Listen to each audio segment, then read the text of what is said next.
நாளுக்கு ஒரு வார்த்தை. வானம் எனக்கு சிங்காசனம், பூமி எனக்கு பாதபடி. நீங்கள் எனக்கு கட்டும் ஆலயம் எப்படிப்பட்டது? நான் தங்கியிருக்கும் ஸ்தலம் எப்படிப்பட்டது? ஏசாயா 66ஆம் அதிகாரம் 1ஆம் வசனம். இங்க வானம் எனக்கு சிங்காசனம், பூமி எனக்கு பாதபடி அப்படின்னு சொல்லி ஆண்டவர் சொல்றாரு. அவ்வளோ பெரிய ஆண்டவர் நம் பட்சத்தில் இருக்கிறார் அப்படின்றத பார்க்க முடியுது. அதே நேரத்துல அந்த ஆண்டவர் கேட்கிறாரு, அவ்வளோ பெரிய ஆண்டவர் கேட்கிறாரு, இங்க எனக்கு கற்ற ஆலயம் எப்படி இருக்குது?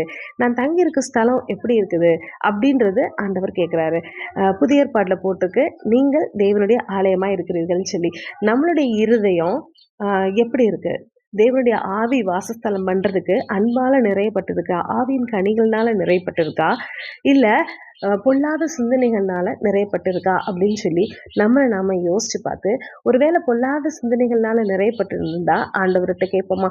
ஆண்டவரே, தேவனுடைய ஆவி வாசஸ்தலம் பண்றதுக்கு ஏற்ற விதமாக என்னுடைய இருதயத்தை மாற்றுங்க அப்படின்னு சொல்லி கேட்போம். தேவனுக்கே மகிமை உண்டாவதாக.